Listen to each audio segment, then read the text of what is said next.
So Buddha didn't make up the do's and don'ts of Buddhist ethics. He observed the results of certain actions and reported them. So some actions generate suffering in future lives, and he labeled them unwholesome or non-virtuous. And others generate happiness, and he referred to them as wholesome or virtuous. This is the natural cause, the natural law of cause and effect, karma, which simply means action. Lay in Tibetan, karma, just means action. It has come to mean actions and their results, but literally it just means actions. So this is the natural cause and effect, karma. So there are explanations and reasons, and we have full responsibility over our lives. There isn't anyone who's forcing us, who's giving us this life. That was, I believe, one of the biggest ahas for me, that there's something that I can do to actually change things in my life that I wish were different. That nobody is in charge, so to speak, of this life. So that's a very interesting, that's both a double-edged sword, because we can't say that someone else is to blame or someone else has created this for us. So we have to take full responsibility for our life.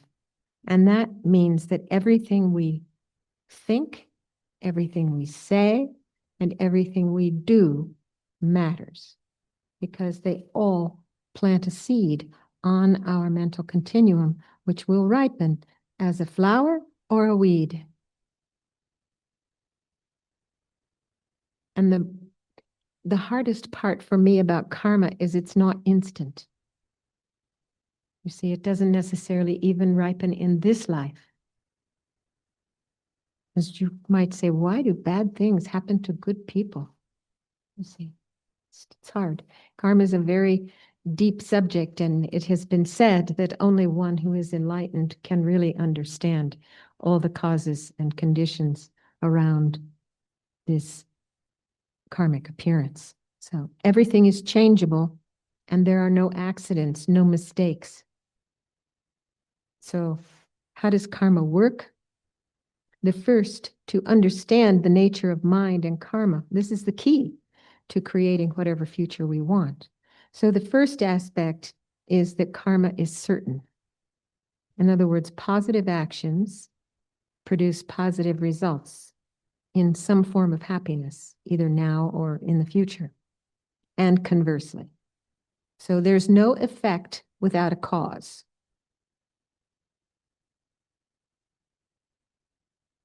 The second one is that karma increases.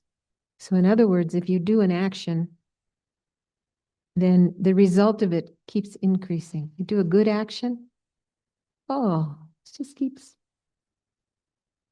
blowing the seeds and flowers all over.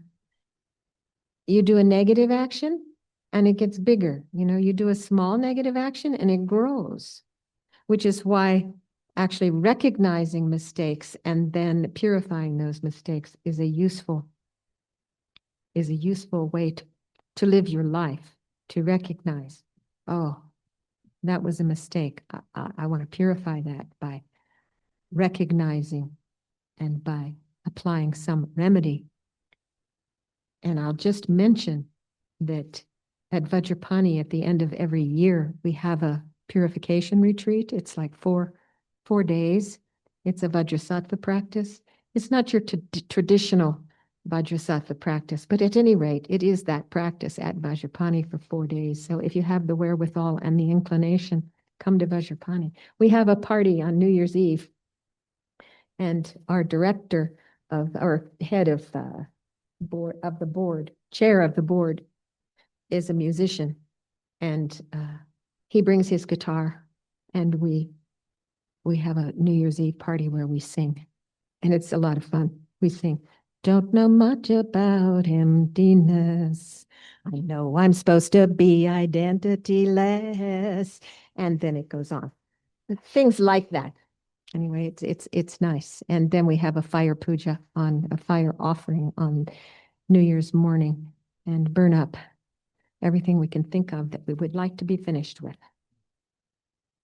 So it's a good time and it's a useful practice. So I just thought of it because of this karma and how we're going to purify our karma. So how to stop the increasing of negative karma.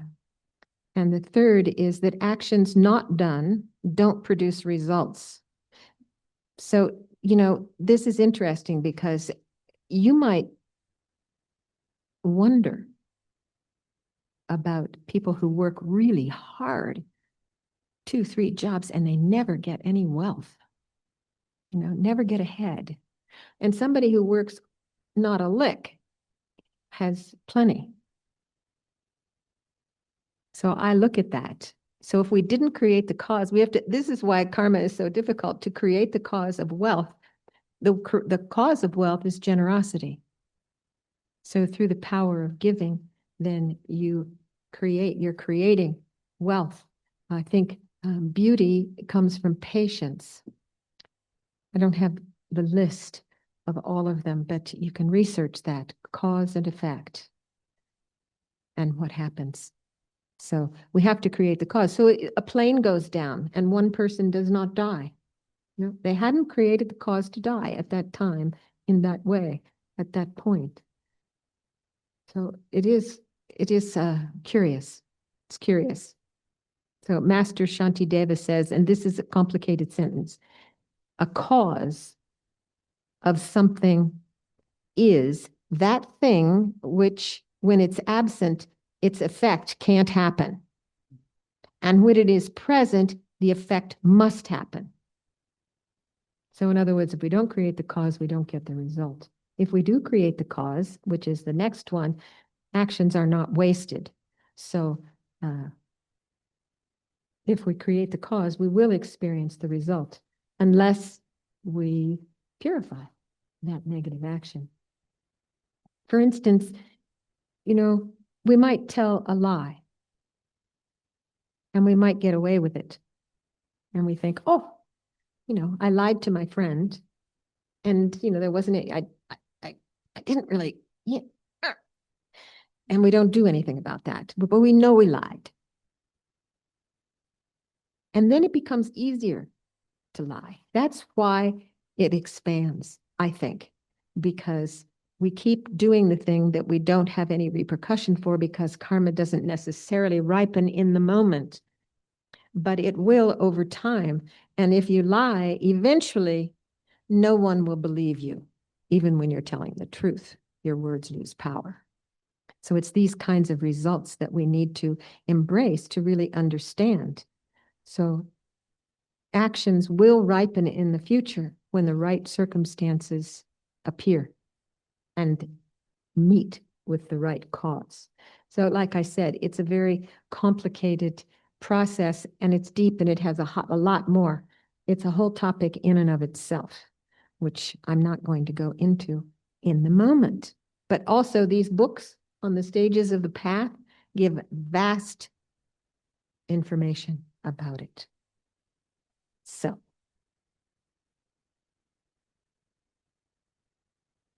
bodhicitta.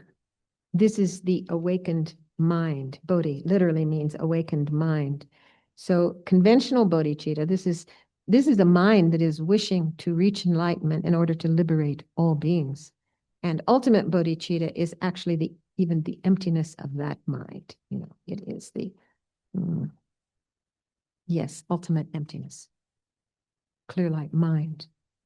So it's the overarching motivation of our practice to actually reach liberation and enlightenment ourselves in order to lead others to that state. So we encourage our wisdom and compassion to grow stronger, to free ourselves from these crippling habits that bring us nothing but suffering, habits, confusion, and then to share the benefits with everyone we meet. So this is not just some kind of future far off thing. This is happening all the time. Every moment we have an opportunity to be of benefit, then taking advantage of that.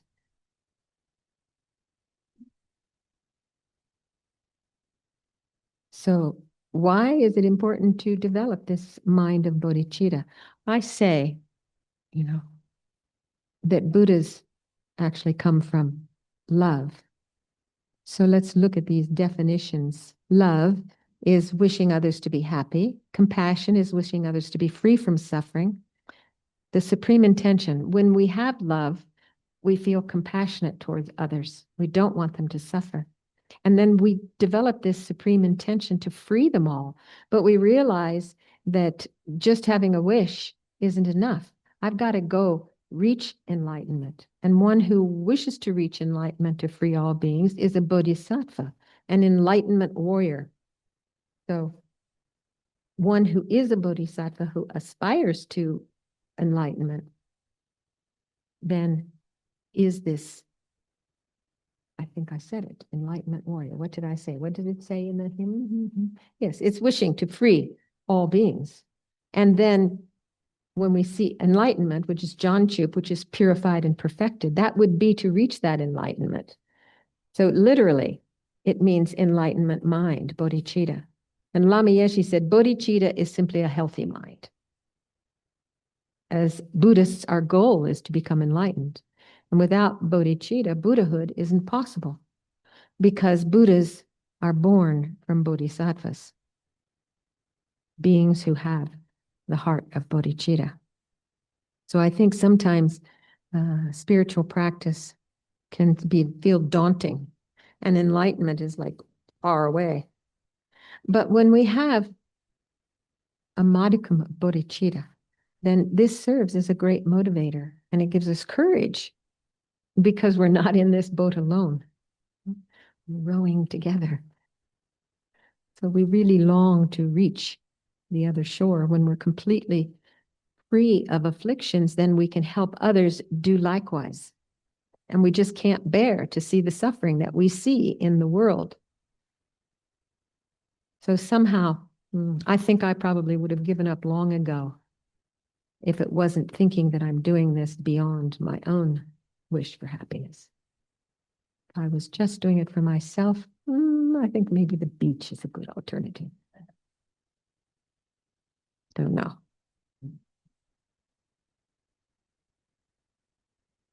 So we can say that Buddhas are born from bodhisattvas. This is what Lama Yeshe said. Buddhas are born from bodhisattvas because you are a bodhisattva when you are wishing to become a Buddha. And bodhisattvas are born from bodhicitta. And bodhicitta arises from this special intention. So this supreme intention. And the supreme intention comes from compassion. I can't bear to see the suffering. And this compassion is born of love. So this warm soil of kindness grows this tree of enlightenment. So love is being generous without any need. It's fulfilling by itself, and it's courageous. It offers kindness without any requirement for return. It blossoms when we step beyond our fears and rest in generosity, the generosity of our heart. There is a quote from Hafiz, "Fear is the cheapest room in the house. I'd rather see you in better living conditions." So not to be afraid, to love unconditionally. And there was a great story about a nursing student. And the instructor on the last question on the quiz was, what is the first name of the woman who cleans the school? And the nursing student who was telling the story wondered if it was a joke. and left it blank. And since she didn't know the answer, she left it blank. And another student asked the professor if this would count on the grade. And the professor said, absolutely. In your careers, you'll meet many people. Each and every one is significant, even if all you do is smile and say hello.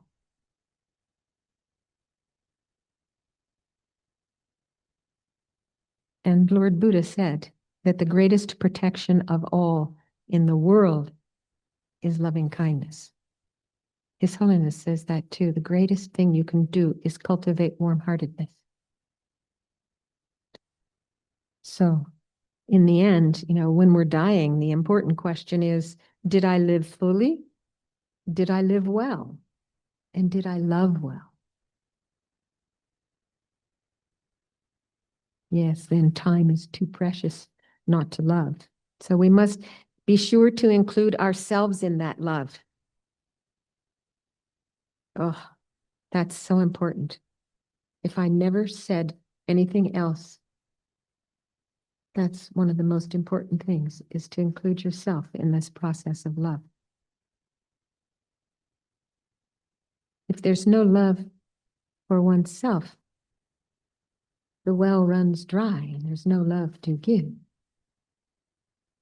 So when we're doing these meditations where we are bringing love from into oneself, to have love sit at the heart and allow that love to spread out and give to all beings, well, as it's spreading out and filling the body, it's so important to pause there and say, oh, yes, I am loved. And it's my nature to love. Yes, then you're full. Then you can give that love because you're full of it. So we would do well to overcome the enemies of love: hatred, fear, attachment, expectation. These are the things that harden our heart and make it difficult for us to love. We want something in return. See, love is wishing the beloved to have happiness in all of its causes. So love actually makes beauty out of everything we touch. So this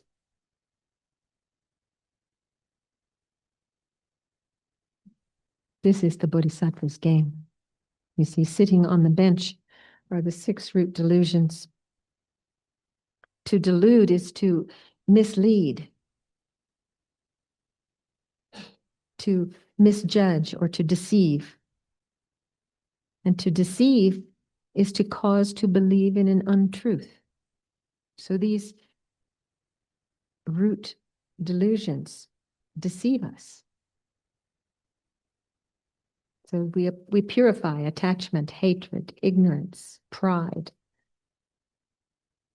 doubt, and wrong views. What are wrong views? People ask, what are wrong views? Those are views that go against whatever it is that we're trying to accomplish. So it's not believing in karma. It's believing that things might create happiness that actually don't produce happiness. Sometimes I think of sacrifices. In some religions, there's sacrifices to some external being. So holding a view that will keep us back, and then perfecting the 6 perfections: generosity, ethics, patience, joyful effort, concentration, and wisdom. So Shanti Deva said, if you can change something, do it. See the painful, tight thought and reverse it. That's practicing. It's like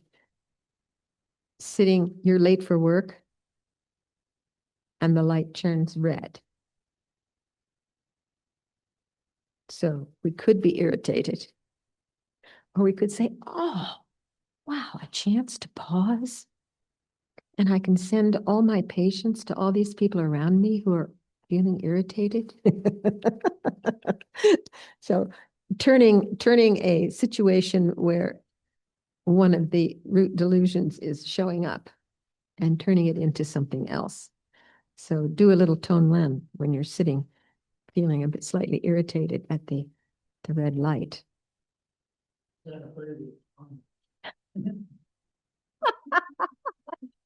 have to confess that I did that.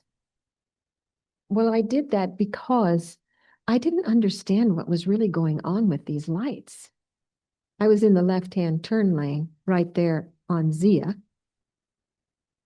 and the light turned green for the people who are beside me. And then it turned green for the people that were coming this way. Then it turned green for the people that were going this way. And then once again, it turned green for the people that were going this way. And there wasn't anybody coming. And I thought, well, what the heck? So I turned. And then I realized later that that's really not what you do. You have to wait for that green light. But I wonder if, ignorance would have been accepted as a good excuse. I'm not sure, Fortunately, actually, I looked in my rearview mirror and I thought I'm really quickly turning off of this street and maybe I'll be able to hide. But really, I wouldn't have turned in front of anyone. There wasn't anybody coming on the other directions. I try not to break the law. So we have to understand how these delusions work in our world. Is that where we are? Yes, there we are, attachment and delusion. So the way attachment works is that from past karma, there's an imprint and the experience of it. So if you enjoyed it, it causes you to meet those types of things again in the future. And even if you didn't like it, you really didn't like it, and you had great aversion for it, you will still meet those things depending on how you acted it out. So if you enjoyed it and it causes you to see this thing as divine, it runs through our filter, and we either have a positive, a negative, or a neutral reaction to it. So then if you don't have what you want, you have this empty sense of missing something. Oh, it wasn't what I really hoped it was. I thought it was going to be a baseball. Anyway, whatever it is, the energy of attachment appears. So when we're talking about the Bodhisattva's 6 perfections, if we understand impermanence and we're genuinely compassionate, we regard our possessions or whatever is coming to us that we love, this basketball perhaps, as belongings which have been entrusted to us for safekeepings. That was Geshe Sonam Rinchen who said that, which is similar to the 7th Dalai Lama's quote. He said, if we understand impermanence and are genuinely compassionate, we'll regard our possessions as others' belongings, which they have entrusted to us for safekeeping, and we are returning to them. So when we practice the Bodhisattva's perfection of generosity, it is a profound sense of responsibility to give sentient beings what they need, giving without attachment. So these are the 4 things to give: material things, to give dharma, to give perfect protection from fear, and to give love. So this is all according to our ability, of course, but we keep developing this. It's a powerful way to break down the barriers between oneself and others. And then the 6 perfections, the 2nd perfection of morality or ethics, restraining from faulty actions when they do occur, taking steps to purify them. So it's living a life of non-harming, avoiding the 10 non-virtues and cultivating the 10 virtues, cultivating compassion by benefiting others. And really, to think about it, budget time to be able to help others. We can find a way. How can I help? How could I literally help? The 3rd perfection is the perfection of patience. And patience is this calm, unflappable in the face of adversity, in the face of harm or hardship, which gives rise to happiness and joy. It's a conscious decision to let things go, or an active state of mind. Actually, welcoming everyday irritations, because it's a powerful way to purify attachment, being happy and greeting it, welcoming it. because anger robs us of our peace of mind. And if we have a way to purify that by not getting what we want, being patient with that, then we purify the arisal of that in our mind. So, excellent. Then joyful effort. So this is the opposite of laziness, and I mentioned this before. Too busy. So procrastination, or involved in trivial pursuits, or discouragement. So we procrastinate about things we don't really want to do, and our spiritual practice often comes last, in which case we're avoiding the one thing that really makes a difference in our life. Or too busy, too much effort, too tired. I need to rest. So laziness may manifest as using seemingly worthy activities to avoid meditation. This is an interesting one. Feeling like you're doing something virtuous. You just don't have time to do that. So it can trick us. Also, when we're meditating, laziness can trick us into just trolling through the mind and spacing out instead of effortful. Or discouragement. So feeling like we're not capable. It's too difficult. And we become disenchanted when we don't have this perfect meditation. So how can I ever do meditation practice? We'd rather stay in our comfort zone by not trying. We get discouraged or disappointed. And I told you before, Sogyal Rinpoche said that Western people's laziness is their busyness, that we fill our lives with so much doing that we fail to focus on the important issues. And also, he said, laziness is a symptom that we've lost connection with the courage that brought us to the practice in the first place.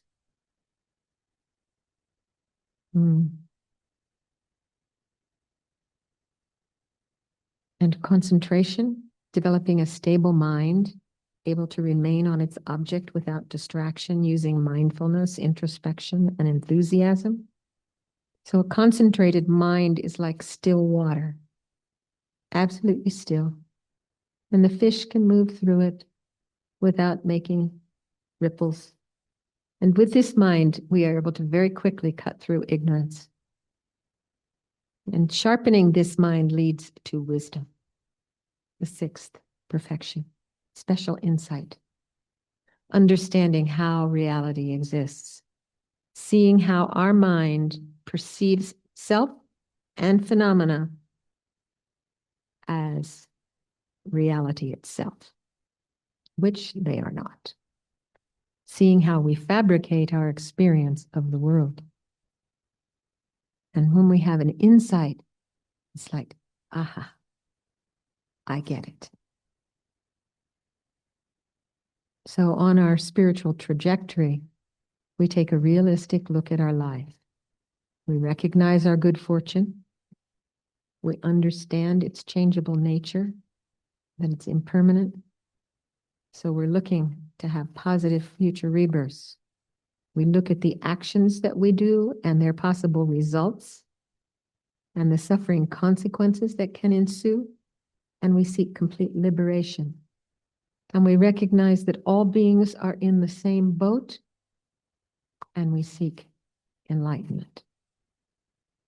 Full enlightenment, removing all obstacles. Liberation, the obstacles to liberation are gross delusions and karma.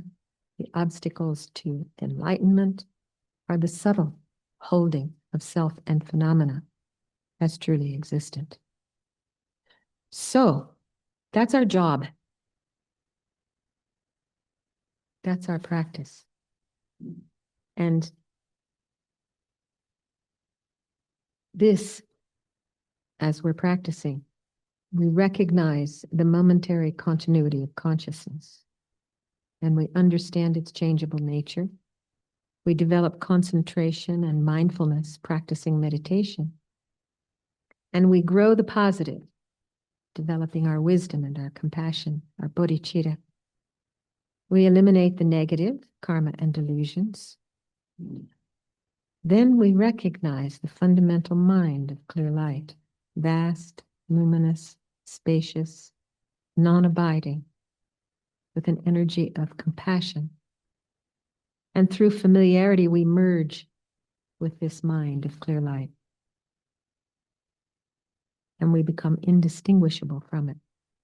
And this is integration or total unity. Enlightenment. And then we come back by choice to benefit sentient beings. Okay. And tomorrow, this is what we will find out. Oh, let's take a moment because I promised, since the next group comes in soon, that we will finish a little early. So let's take a moment to just settle into our seat.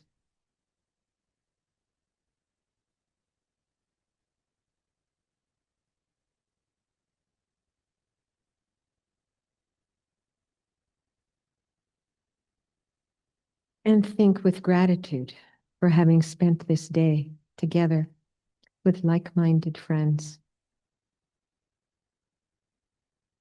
developing the positive states of mind that can benefit the whole world.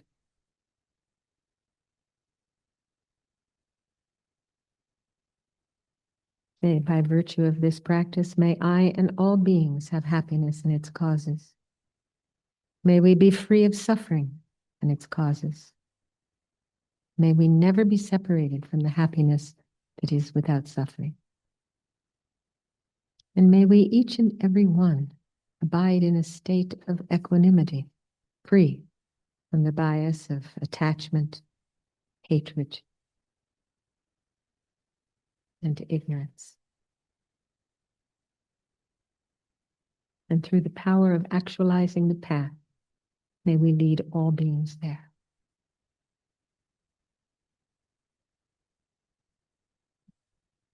And also, may there never, ever be war. May it become an obsolete word. And may people only think of benefiting one another.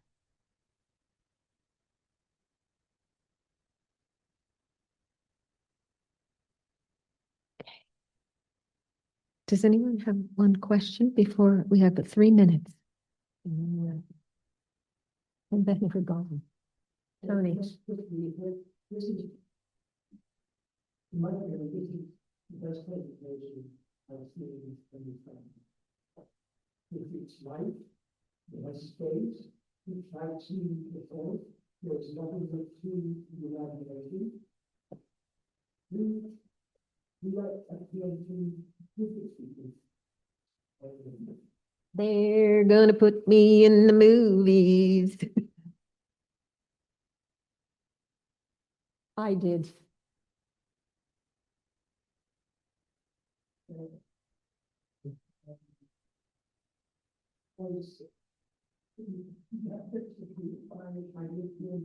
Well, this, this is really the stages in the path to enlightenment. So I just took it and put some graphics together with it. And, there isn't anything in there that you won't find in Lama Tsongkhapa's 3 principal aspects of the path or Pabonka Rinpoche's path to liberation. They're all there. I didn't add anything. Only some cartoons.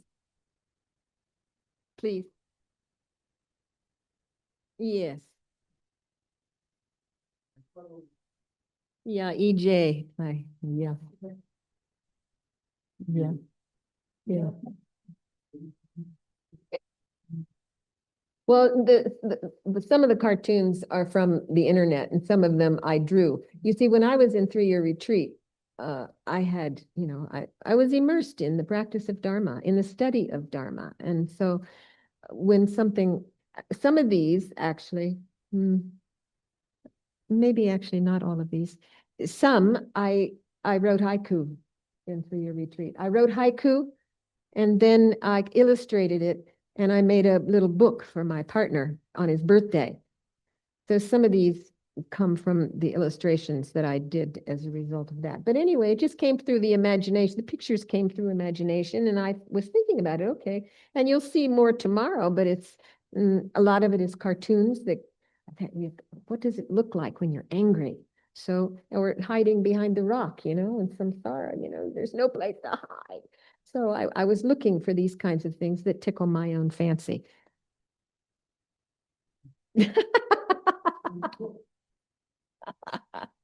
But there's nothing in this presentation that you won't be able to find in the liberation in the palm of your hand.